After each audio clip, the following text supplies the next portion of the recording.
give us a rating. What will CRISIL ask Coal India? What will CRISIL ask Coal India to give a rating? CRISIL will need some information. Huh? What will be that information? Okay, turnover. What else? Okay, say the balance sheet, the annual reports. Okay, so annual reports, other reports, forecasts, as you have said, then the market scenario, etc., etc. Let me also add the international dimension to it. You know, there is a world like, you know, in the steel sector. I mean, since I follow that a little closely for some other reason, steel sector, the prices in India are always determined by international prices, always, most of the times. So, if you have to forecast the growth of the steel sector, and it is said that steel follows a normal cycle. So, if you have to forecast the steel sector, look at the way the international prices remain. And as of now, probably this is true for a lot of sectors.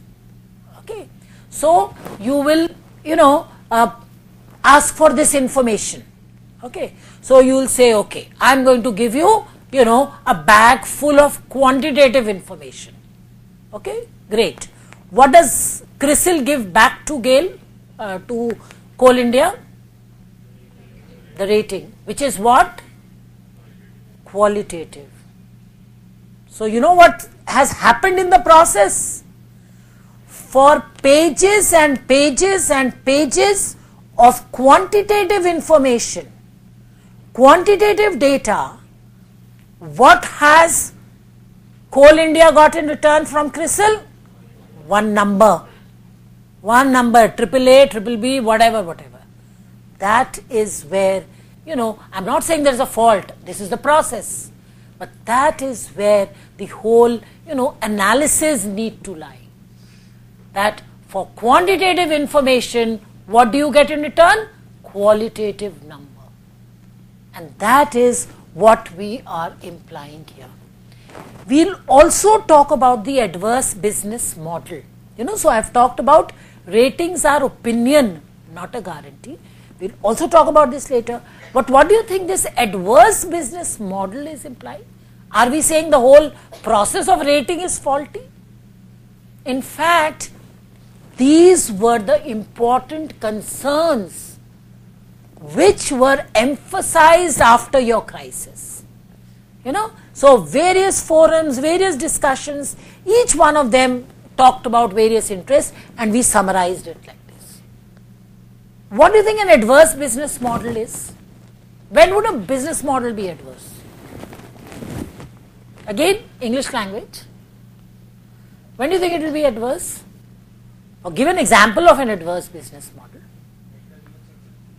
Okay, you can even go outside, yes, yeah. That will be adverse. No, that will be good. With minimum of inputs, you get maximum of outputs. Put it vice versa. Yeah, what is an adverse business model? Okay. You know, when you say the project is, I am not saying it is true in this case, you know, when there is inherent faulty, the project is inherently faulty. It is doomed to begin with. So, but you can carry this a little further. What do you think would be an adverse business model? Any example from any area? Think. You need to do creative thinking. MBA, you need to be your own boss. Your sirs and, yeah. When the actual results don't meet the standards. Okay. Absolutely. And then you can use that, you know, apply it to some situation, apply it to some, you know, technique or, you know, any area which you want, and then you would say yes. You know, what is adverse business model in this? The adverse business model here is, or maybe I'll tell you later then. Okay. Let me talk of two dimensions and then I'll talk about the adverse business model also, because then I could club two part and then probably it would be a little more, and then meanwhile you could think also. Okay. Yeah.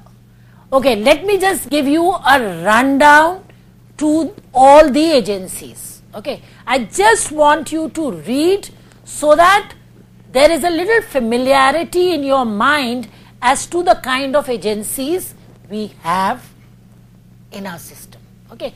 And I will also like to explain you the interrelations, and then probably this adverse business model, you know, you will be able to understand it, appreciate what I am trying to say. Okay. There are international credit rating agencies. You have a S&P, Moody's, Fitch. Then I am just talked about you know, the crisis which happened. Okay. You know, there was another very important term which was being emphasized for the credit rating agencies, like a criticism. It said the role of the credit rating agencies was reactive rather than being proactive. In fact, this was also one of the important criticism of CRAs. You know, auditors can never be reactive. No, auditors can never be reactive. As students of MBA, you would know, you know, when you studied accounting, you know, the way the statements are made in the first year, accountants can never be reactive. So what does this mean? Okay, again English language. And that was the crux in the credit rating agencies. What does being reactive mean? They react after a change. Okay. One or two more, you know, reactions, and then I can explain. What do you think a reactive means? What is reactive? What is proactive? Your whole country is proactive at this point on women's issues. We are not, are we? Yes, we are. So, precautions rather than curing the problem. Taking precautions rather than curing the problem. You know what it means? Being wise before the event and not becoming wise after the event and not giving suggestions after the event. That is what reactive and proactive. Let me give you an example for this also. You know, reactive means after the crisis you become wise.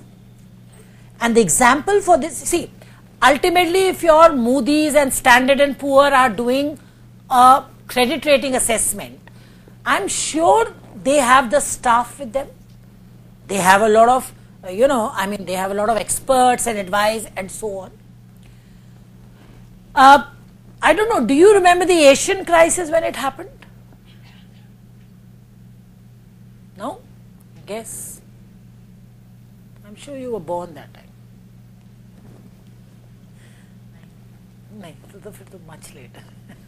I like to think of you as very young students.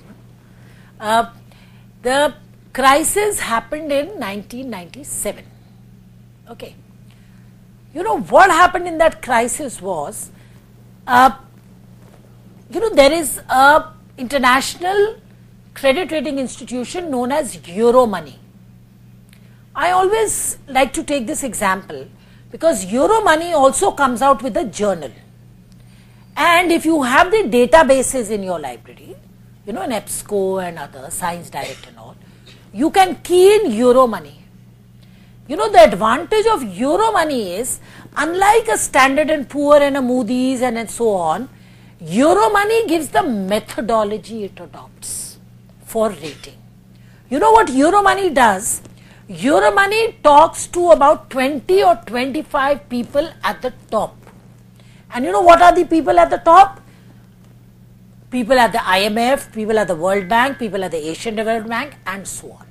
So they have about 20 economists and people at the top who are given a questionnaire by, you know, the Euromoney, and they rate, you know what, countries. So when I am talking of a S&P and an international credit rating agency, they are rating countries. That's how the rating goes. And Euromoney, I remember, most of the time, again, I'm just saying most of the time, India got a rating of 67 or so out of a list of 200 plus, and their rating is welcome because they have given all the parameters, and the rating is not simple average, the rating is weighted average. Now, if you were to rate India, what factors do you think you need to take into account? What do you think are the factors when you rate a country?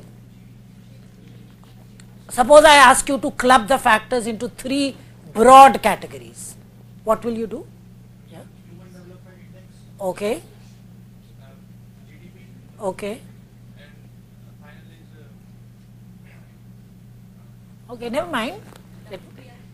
Okay. Okay. Okay. I'll keep on asking till I get my answer. Maybe you can write the country on the basis of basic project like political, economic, social. Yes. Yeah. That is it. You need to club. In fact, that is what Euromoney does. It's an opinion. Remember, I'm not saying this is the last word, but that is what they do. They club factors into economic, political, and earlier the last would be social, but now it is social oblique environment oblique governance and so on.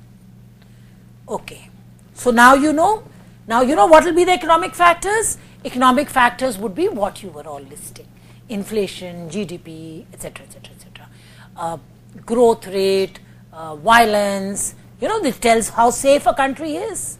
And this what has happened in India recently. Your rating will go down, not because of economic factors. And this also should help you appreciate and understand it is not only economic factors which pull the rating of a country up. No, there are other factors. So economic, political, social and environmental, everything. Okay. Now, under economic, you will have factors like inflation, GDP, growth rate, terrorism, the probability of war, threat, strike, etc. The number of strikes in a year. It will be a good idea for you to look up the world development indicators, because I find some of you, what you were mentioning, all these are indicators which are given in the World Bank indicators. There's a little lagged effect, like this year you might get the world development indicators for 2010, then that's so, and they give you across all countries. So, and economic and economic would be your GDP, etc. Sorry, terrorism, etc. would be a part of political. And then social, etc. would be whatever is important, like carbon credits was at one point. Then you talk of corporate governance. Then you talk of CSR, whatever. Now, suppose I ask you that, because I've just said it is a weighted average. I've told you it's a weighted average.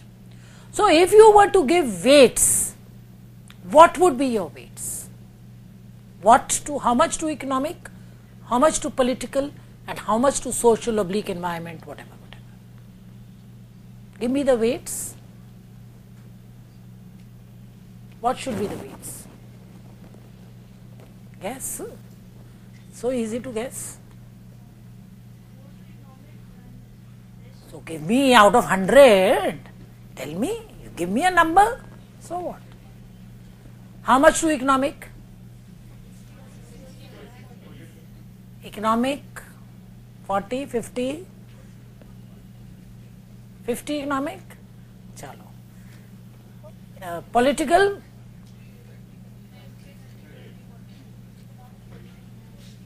So political? Chalo. So how much? 50, okay. Then economic, 30, and social, etc., 20. Yeah. How many of you agree with him? He says political 50. How many want political 50 or economic 50? How many want political 50? Was? Very good.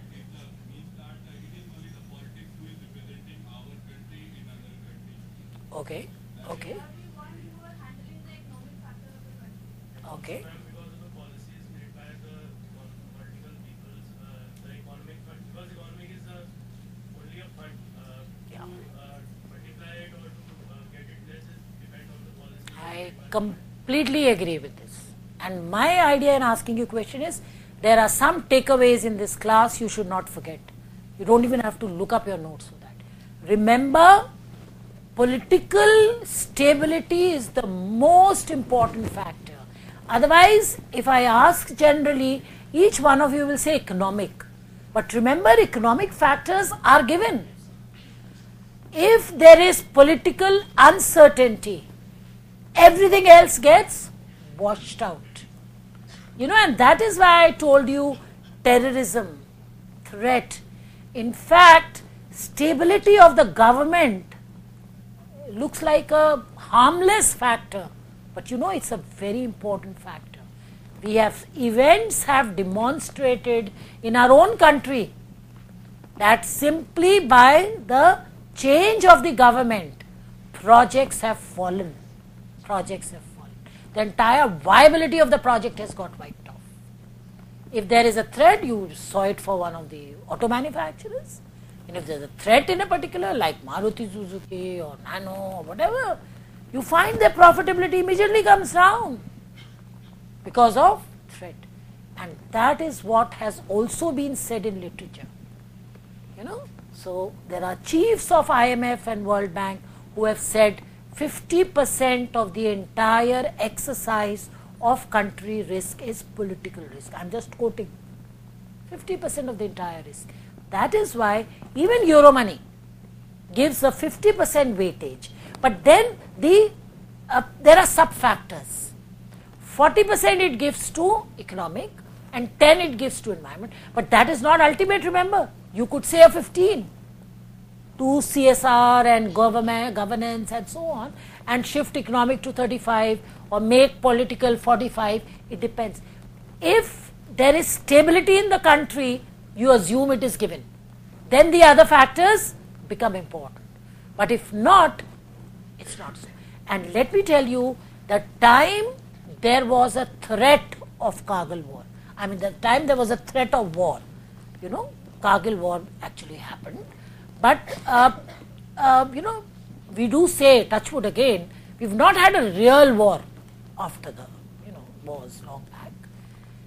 But, you know, if one were to follow the ratings, like which I try and do, when there was a threat of war in that period, the rating and ranking of India immediately went down.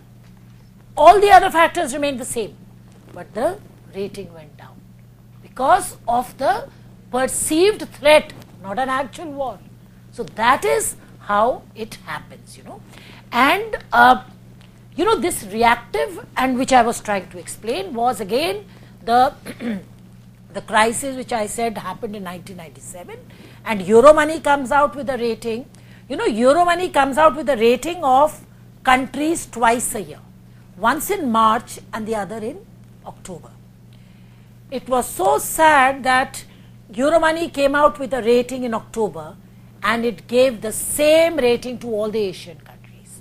The crisis happened sometime in the end of October and the first week of November. And they had not predicted the crisis. So, you know, what they actually did at that time was they withdrew that issue and they, you know, immediately revised with the revised rating and came out with a new issue. So, you know what it means? It is reactive. They become wise after the event. It should not be so because we are uninformed people. We need to be told in advance what to do. And let me also tell you, the credit rate, the country risk part, you know, which is a part of credit rating, is a project which our students also do. So I'm just also giving you an add-on idea for, you know, projects which I don't know whether you have to do or not. You know, there's a micro and there is a macro. There is a micro thing also which we do, wherein we say, okay, economic factors list out, political factors and social, and then you get the questionnaire filled on a Likert kind of a scale from, you know, people at a little senior level. And then you can give your weightages and, you know, work out how it does. So that is also a doable kind of a project. Okay. So this is what we meant in terms of the reactive and the proactive. This is one criticism you will always read for the credit rating agencies. Their role is reactive and not proactive. Okay. Can we change? Okay. I just want you to read the rating, grading. The grading given is, each, as one of you said, each one of the rating agency gives a different rating. And it is good to look up the net and see what kind of rating they will give. AAA, B, C, D and so on. Obviously, C and D are junk. Okay. And you will find that if let's say I have two instruments, I want to give both of them an A, but there is a marginal difference, I'll put a plus or a minus. So, a plus or a minus is put, and then if you read a rating with LAA, MAA or SAA, it is referring to long-term bonds, medium-term bonds and short-term bonds. So, if it is a long-term bond, the rating will be L for long, M for medium, S for short-term. Okay.